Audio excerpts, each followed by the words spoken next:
Hello friends, আপনারা সবাই কেমন আছেন? আশা করি আপনারা সবাই অনেক ভালো আছেন। এই যে এই ইফতারের কিছুক্ষণ আগে এখানে আমি পেঁয়াজ সব কিছু কেটে রেখেছি, তারপরে এখানে বসিয়ে দিয়েছি জাউ। তো জাউও রান্না হয়ে গিয়েছে, এখানে দিয়েছি জাউয়ের মধ্যে পেঁয়াজ, আদা আর মেথি, কালি জিরা ওগুলো দিয়ে এখানে ডিম দিয়ে আলু সিদ্ধ বসিয়ে দিয়েছি। আজকে সেহরির টাইমে ডিম আলু হাঁসের ডিম দিয়ে, তো আমাদের ঘরে তো অনেক লোক, তাই এখানে ডিমও আছে এই 10টা ডিম। এখানে আমি চানা ভাজা বসিয়ে দিয়েছি, এখানে কিছু মশলা রেডি করে নিচ্ছি। আর এই যে এখানে করলা আর আলু কেটে ধুয়ে রাখা হয়েছে, ওগুলো ফ্রাই করবো। আলু ধুয়ে রাখা হয়েছে। আর এই যে এখানে আমাদের করলা গাছ আছে, গাছের মধ্যে কিছু করলা আছে ছোট ছোট, তো ওগুলো গাছের করলা। তো এই যে আমি ফ্রাই করে নিচ্ছি, এখানে কাঁচা লঙ্কা আর পেঁয়াজ দিয়েই ফ্রাই করেছি। আর এটা লাকড়ির চুলায় বানাচ্ছি। এই যে যাওয়া হয়ে গিয়েছে, নামিয়ে নিয়েছি। এখানে চানা এই ইফতারের টাইমে খাবার জন্য রেডি করে নিচ্ছি।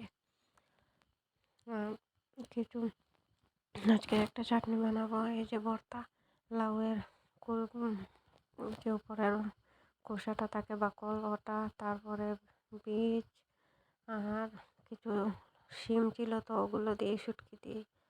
আর এই যে বিছানাটাও রেডি করেছি। এই যে ছেলে ঘরে আছে, তো ঘরের ওইদিকে কাজবাজ করছি।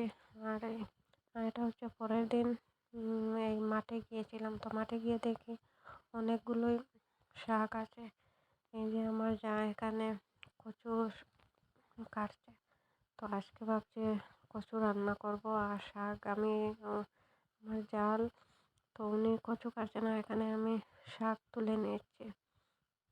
এই যে কুদ্রা শাক বা বাতু শাক, অনেক নামেই জানে, আমাদের গ্রামে এটাকে কুদ্রা শাক বলে। তো এই যে শাকগুলো তুলে নিচ্ছি।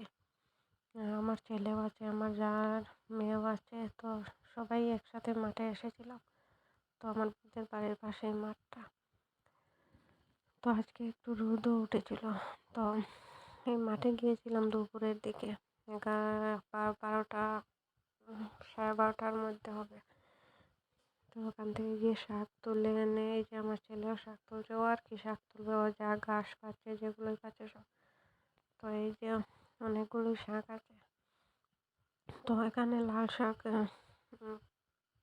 মুখের বিচি ফেলা হয়েছিল, তো ওগুলো একটু একটু হয়েছিল। আর এই যে শাকটা হয়েছিল, কিন্তু ছাগলে ঢুকে সব শাক, তারপরে এই লাল শাক সবগুলোই খেয়ে নিয়েছে। তো এর মধ্যে আমি কিছু কিছু শাক তুলে নিচ্ছি। আজকে সন্ধ্যার সময় এই শাক ভাজি করবো, আর তার সাথে কচু রান্না করব, মাছ শুটকি সব কিছু দিয়ে, মটর ভেজে তারপরে রান্না করব। আর আপনাদের যদি আমার ভিডিওটি ভালো লাগে, তো অবশ্যই লাইক, সাবস্ক্রাইব এবং শেয়ার করবেন, আমার পাশে থাকবেন। আমি রেগুলার ভিডিও দিতে পারছি না, জানি কি আর করবো। আপনারা তো জানেন আমার ভিডিও, কেউই জানে না যে আমি ভিডিও দিই। সেই জন্য লুকিয়ে লুকিয়ে ভিডিও করে তারপরে এডিট করে দিই। জানি না কখনো আমার স্বপ্নটা পূরণ হবে কিনা, তারপরেও মাঝে মধ্যে আপনাদের সাথে ভিডিও শেয়ার করে।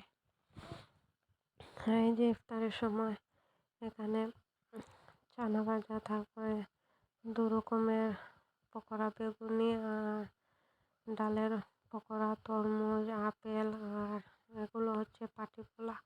এই মশলা সব কিছু দিয়ে, চালের গুঁড়ি দিয়ে বানানো। আর স্প্রাইটও আছে। তো এই যে স্প্রাইট, তো এগুলো দিয়ে আজকের ইফতার করা হবে।